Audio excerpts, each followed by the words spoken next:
Eu acho que talvez você vá se identificar comigo, mas quando eu era um total ignorante em assuntos políticos e econômicos, não que hoje eu saiba muito, mas na época que eu não dava a mínima importância pra essas coisas, de vez em quando eu me perguntava: por que o Brasil é um país pobre?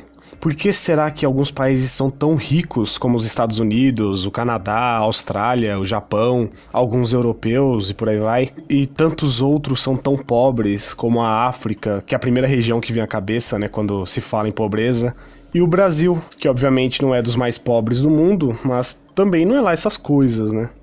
O que causa que um país não se desenvolva a ponto de ser um lugar minimamente próspero? E a resposta curta e grossa, que é muito claro, se chama socialismo. A lógica é simples. Quanto mais poder você dá ao Estado, menos poder tem o indivíduo, certo? Quanto menor é o poder do Estado, mais poder tem o indivíduo. E, coincidentemente, quanto mais poder e liberdade têm os indivíduos, mais riqueza eles geram e, consequentemente, mais prósperos eles se tornam em um processo mercadológico. E o que eu tô querendo dizer é que países mais livres economicamente são também países mais ricos. E tem um jeito prático de comprovar isso, chamado dados da realidade. Eu vou demonstrar algumas listas aqui para vocês. Qualquer coisa você pausa aí o vídeo para analisar melhor. E com isso você vai acabar notando algumas similaridades na posição dos países e como a liberdade econômica significa riqueza. Então tá aparecendo aí na tela uma lista dos países mais economicamente livres do mundo. É óbvio que nem todo dado estatístico pode ser preciso nos seus pormenores metodológicos, mas, basicamente, todos os índices que você procurar sobre liberdade econômica vai listar os países quase que desta mesma forma que tá aí, com algumas variações, obviamente. Mas repare bem como estão dispostos os primeiros lugares dessa lista.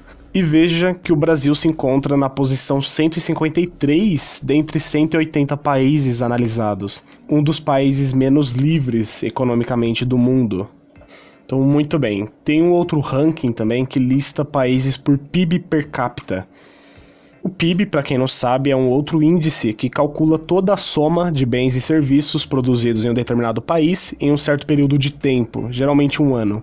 E daí, para termos noção da riqueza média da população, se divide o valor obtido pelo número de habitantes desse país. E aí, basicamente, o que se tem é uma média genérica do que cada indivíduo produziu em um ano. E o Brasil aparece na posição 80 dentre 186 países analisados. Novamente, muito abaixo de muitos países europeus, dos Estados Unidos, do Canadá e de tantos outros que são mais economicamente livres. Veja só, também existe um índice usado para comparar países que mede o quão desenvolvido em questões socioeconômicas um país é, chamado IDH, Índice de Desenvolvimento Humano. E nesse ranking que analisa o desenvolvimento humano dos países, o Brasil se encontra em uma modesta 79ª posição dentre 189 países. Praticamente um país de meio de tabela, por assim dizer.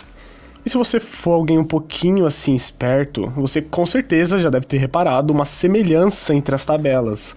Se você parar para examinar, nem precisa ser cuidadosamente os índices de liberdade econômica, de PIB per capita, índice de desenvolvimento humano, você percebe facilmente que os países mais economicamente livres quase que inevitavelmente são também países mais ricos, países mais desenvolvidos.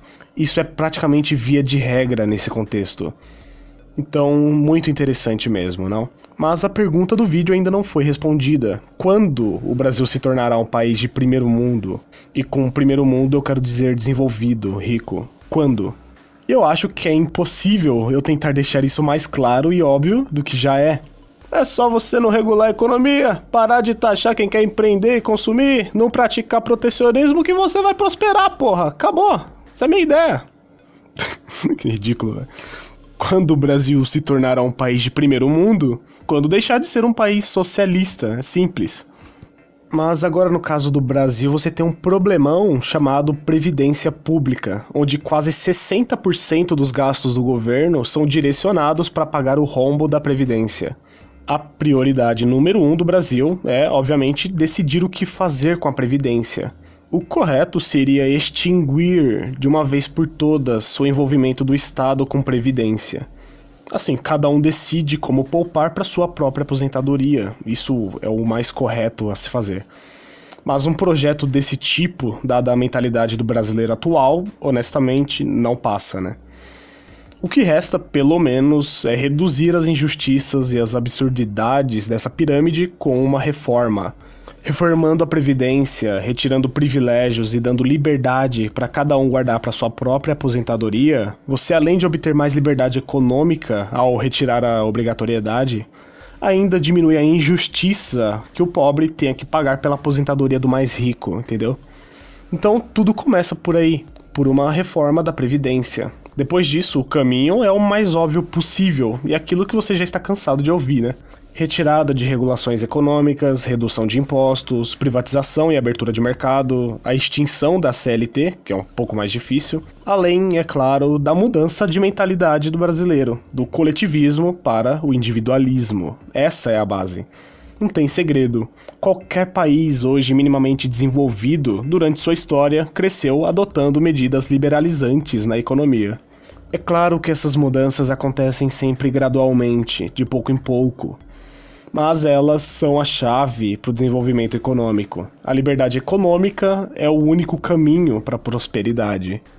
Mas assim, eu sou um separatista. Por mim, meu estado se separava do Brasil agora. Pois, além da questão da identidade cultural local, que é perdida em países muito grandes, territórios menores são mais fáceis de serem geridos, até chegar ao nível individual, onde eu mesmo gerencio as minhas decisões, e não os outros tomando decisões por mim.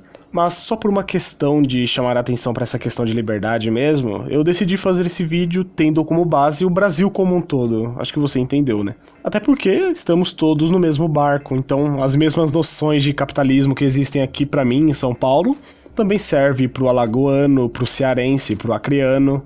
E o que eu tô dizendo é que eu não quero um Brasil grande, porque isso denota um certo sentimento nacionalista, e eu tô fora.